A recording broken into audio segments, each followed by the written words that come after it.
Ассаламу алейкум туғандар. Назарыңыздарда қайран эле базар жоқ каналы. Бүгін біз Қызыл Әскердебиз. Ушул жерде бир сон үй сатылып тур. Ошол жөнүндө сиздерге маалымат берейин дегем. Азыр мен турган жер Ден Сиопина жана Казакова көчөсүнүн кесилиши туғандар. Чыгышыракта 600 метр чыгышыракта шлагбаум, андан ары Ош базар жайгашкан. И түндүгүрөктө Сары Өзөн базары, батышыракта Дордой Моторс жакын жерде жайгашкан туғандар. Биздин сатылуучу үй Казакова көчөсү менен түштүктү карай 300 метр басканда оң тарапта жайгашкан. Адреси Чугуевский 8-үй.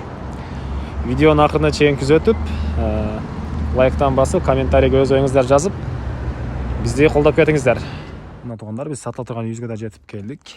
Бул үйүбүздүн адреси Чугуевский переулок 8-үй туугандар. Үйүбүздүн тышкы тарабынан көрүнүшү блок менен тосулуп, ушундай баранда орнотулган туугандар. Айта кетчү нерсе, бул үйүбүз полдом экен. Жердин аянты 4 сотук туугандар. Азыр ички тарабын сиздерге көргөзө кетейин. Так. Үйүбүздүн алды жагынан көрүнүшү. Алды жагы стяжка болгон туугандар. И бул жакка 2 машина баткыдай жер бар экен. Бул биздин 4 бөлмөлүү үйүбүз. Тышкы тарабы текстура экен. И толук түрдө кирпич менен бүтүрүлгөн бул үйүбүз туугандар. Так, бул жакта бир склад, андан кийин кухня жана баня и подвал бар экен туугандар. Бул жакта. Азыр сиздерге бул 4 бөлмөлүү үйүбүздүн ички тарабын тааныштырып, андан соң булар жөнүндө да айтып кетем сиздерге туугандар. И айта кетчү нерсе, бул жерде бул үйүздө газ бар, и паровой отоплениясы да газ менен иштейт экен туугандар. Бул үйүзгө киргенде эле биринчи ушундай перехожка дейбизби же коридор дейбизби, ушундай бөлмө жайгашкан. Узун турасы 2,5 3,5 көрүнөт. Ылдый жагы, бул үйдүн бардык эле бөлмөлөрү ылдый жагы жыгачтан болгон пол экен. Так. И түндүк жана батыш тарабында 2 терезе орнотулган.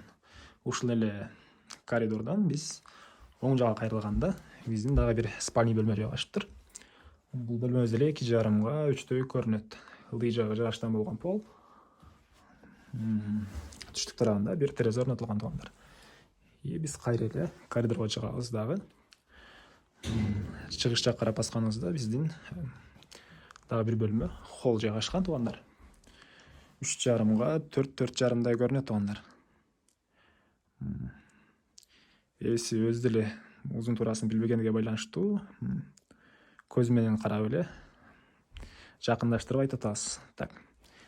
Түндүк тарабында 2 терезе орнотулган. Ушундай көрүнүштө. И ушул эле холлдон туугандар. Оң тарапка кайрылганда катарынан 2 бөлмө жайгашыптыр. Так. Мен оюмча детский кылса боло тургандай. Түштүк тарабында бир терезе. Полдору бул бөлмөдө жыгачтан болгон. Мына ушундай көрүнүштө. И бул бөлмөдөн чыгып, бул жакка дагы бир бөлмөгө киребиз. Мен оюмча 2 бөлмөнүн узун турасы бирдей экен. Так, мына ушундай көрүнүштө. Бул бөлмөдө эле түштүк тарапта бир терезе орнотулган. Полу жыгачтан туугандар. Ушундай көрүнүштө. Так. Үй жылуу экен. Ар бир бөлмөдө параллель отопление киргизилген туугандар. Үй жылуу. Азыр кыш учуруна деле мен кирип, жылуу гана бул жакты сиздерге тааныштырып жүрөм туугандар. Так, эми үйдүн тышкы тарабына кайра чыгабыз. Туугандар, биз кайра эле үйдүн тышкы тарабындабыз. Оң жакты сиздер менен тааныштырайын. Бул жакта бир складыбыз жайгашкан. И бул үйүбүздө эле тышкы тарабы текстура экен. Андан кийин кухня жайгашкан туугандар. Сиздерге кухнянын ичин көргөзө кетейин. Узун турасы 3,4 көрүнөт. Кафель менен чапталган кээ бир жерлери. И кээ бирлери обычный эле шпаклевка менен шоп тартылгандар. Бул жакта биздин паровой отоплениянын топкасы газ менен иштейт. Эскерте кетейин, паровой отопление газ менен иштейт. И душубуздун суусу Аристон менен жылыйт экен туугандар. Кухнябыздын көрүнүшү мына ушундай. Так. Үйдүн ички тарабынан суу чыгат экен туугандар. Андан ары сиздерге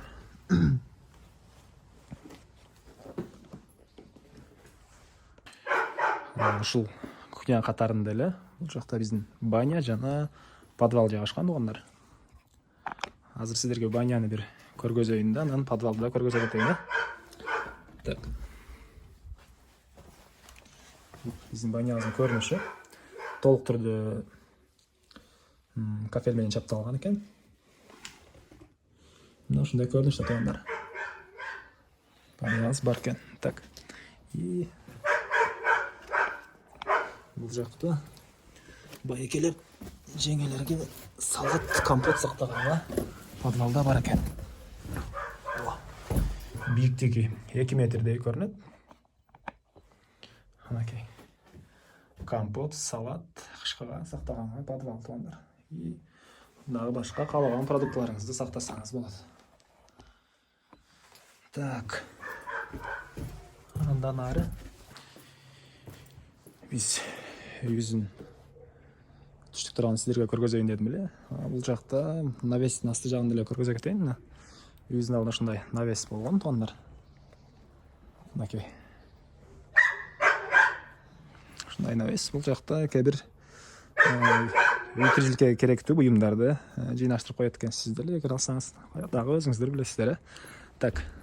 Үйүбүздүн түштүк тараптан көрүнүшү.